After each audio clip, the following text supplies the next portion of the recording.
안녕하세요. 삶의 깊이를 더하는 지식과 통찰의 시간입니다. 혹시 누군가와의 관계 속에서 나 자신을 점점 잃어가는 듯한 느낌을 받아보신 적이 있습니까? 벗어나고 싶지만 벗어날 수 없는 마치 투명한 감옥에 갇힌 것 같은 고통스러운 관계. 오늘 우리는 바로 그 독이 든 관계의 이면에 숨겨진 섬뜩하고도 교묘한 심리적 기제에 대해 이야기 나누고자 합니다. 바로 피해자가 가해자에게 자신도 모르게 뇌물을 바치게 되는 현상입니다. 오늘 이야기에 귀 기울여 주시는 여러분의 소중한 시간이 누군가에게는 어둠 속 한 줄기 빛이 될 수 있습니다. 잠시 시간을 내어 구독과 좋아요를 눌러주세요. 여러분의 작은 손길이 더 많은 분들에게 이 중요한 메시지를 전달하는 힘이 되며 보이지 않는 곳에서 고통받는 이들에게 우리가 함께하고 있다는 따뜻한 연대의 신호가 될 것입니다. 여러분의 삶에 언제나 평안과 지혜가 함께하기를 기원하며 이제 시작하겠습니다. 우리는 흔히 학대적인 관계가 폭력이나 폭언과 같은 명백한 행위로만 이루어진다고 생각합니다. 하지만 많은 경우 그 관계를 유지시키는 힘은 눈에 보이지 않는 아주 미묘하고 교활한 방식으로 작동합니다. 마치 물이 스며들듯 서서히 당신은 가해자가 당신 곁에 머물도록 하기 위해 그에게 뇌물을 주기 시작합니다. 물론 여기서 말하는 뇌물은 돈이나 선물이 아닙니다. 그것은 훨씬 더 교묘하고 파괴적인 것입니다. 당신의 자존감, 당신의 정체성, 당신의 독립성을 대가로 치르는 거래입니다. 이 거래는 너무나 은밀하게 이루어져서 당신 자신조차도 알아차리기 어렵습니다. 하지만 분명한 것은 이 관계는 당신이 가해자에게 무언가를 계속해서 바쳐야만 유지되는 부패한 시스템이라는 사실입니다. 당신이 양보와 희생이라는 뇌물을 바치면 가해자는 마지못해 그것을 받아들이고 당신을 가르치고 계도하려는 듯 거만한 태도로 당신 곁에 머물며 학대를 계속할 자격을 얻습니다. 이 끔찍한 과정이야말로 바로 트라우마 본딩, 즉 외상적 유대가 형성되는 핵심적인 메커니즘입니다. 이 모든 것을 이해하기 위해 우리는 가장 근본적인 사실 하나를 직시해야 합니다. 바로 가해자는 당신을 마음 깊은 곳에서부터 경멸하고 있다는 사실입니다. 그들의 경멸에는 한계가 없습니다.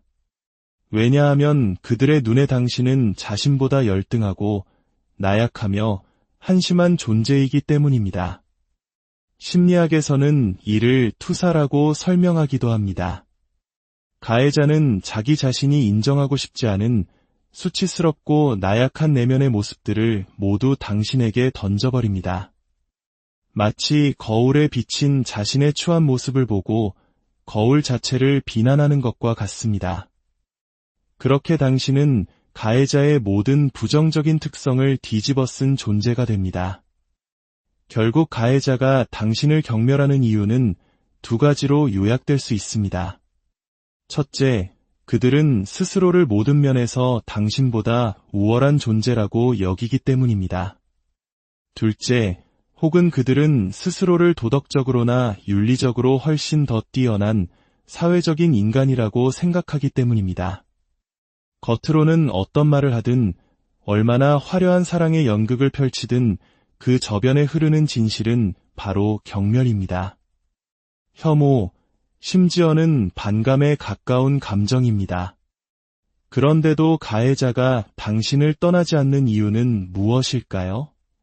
바로 당신이 그들에게 필요한 것을 제공하기 때문입니다. 예를 들어 정서적 만족감, 나르시시스트적 에너지를 채워주는 공급원, 각종 편의 서비스, 그리고 안정적인 존재감 등입니다. 가해자는 당신이 자신의 곁에 머물기를 원하지만 거기에는 한 가지 중요한 조건이 붙습니다. 당신은 반드시 특정한 모습을 유지해야만 합니다. 가해자의 머릿속에는 당신에 대한 정형화된 이미지가 있습니다. 심리학에서는 이를 내면의 대상이라고 부릅니다.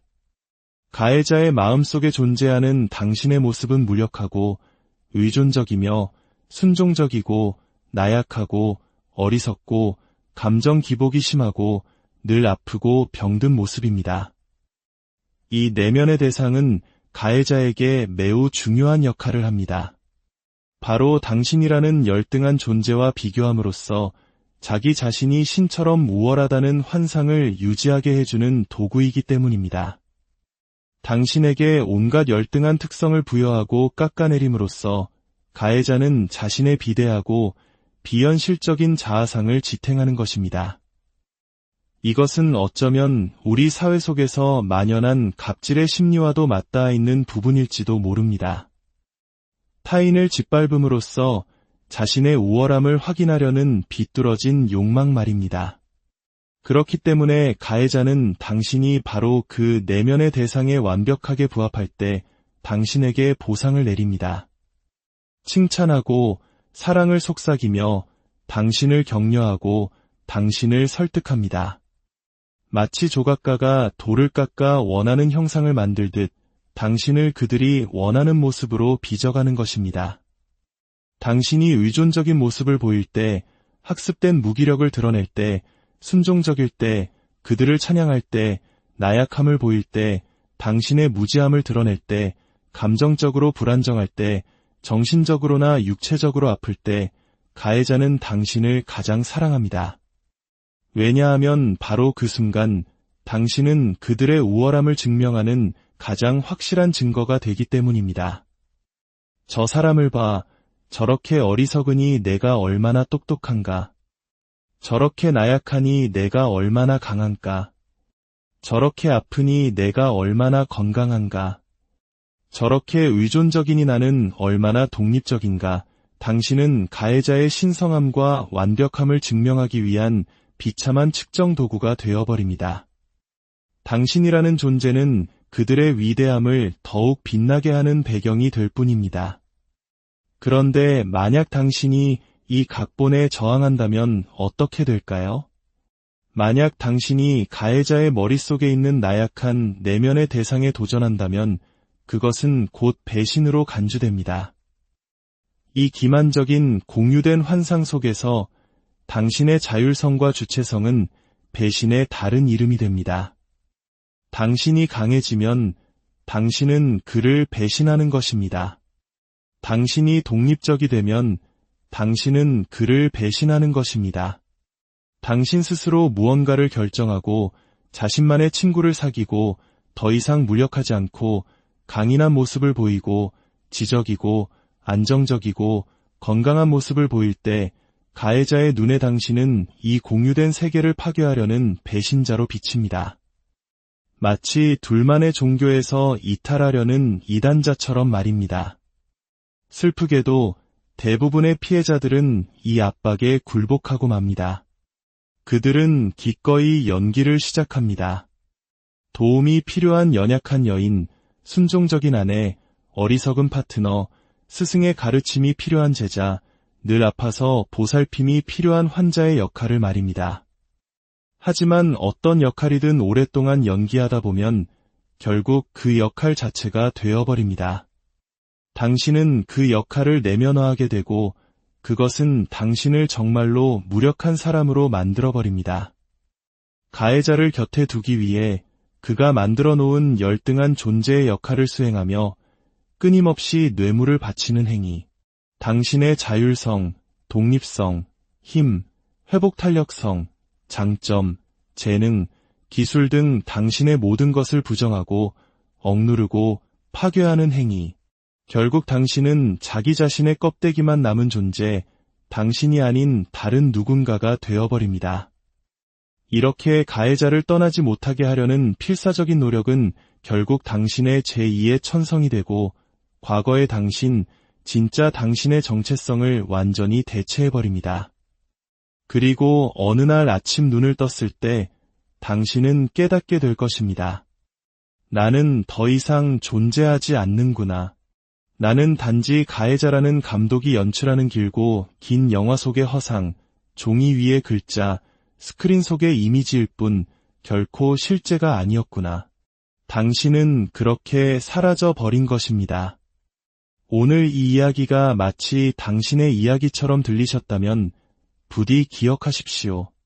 당신은 결코 혼자가 아니며 이 모든 것은 당신의 잘못이 아닙니다. 이것은 한 사람의 영혼을 파괴하도록 설계된 교묘하고 강력한 심리적 조종입니다. 이 사실을 알아차리는 것, 그것이 바로 잃어버린 당신의 진짜 모습을 되찾는 여정의 가장 중요하고 위대한 첫걸음입니다. 부디 용기를 잃지 마십시오. 당신 안에는 이 모든 것을 이겨낼 힘이 잠재되어 있습니다. 그 힘을 다시 발견하고 당신의 삶을 되찾을 수 있기를 진심으로 기원합니다.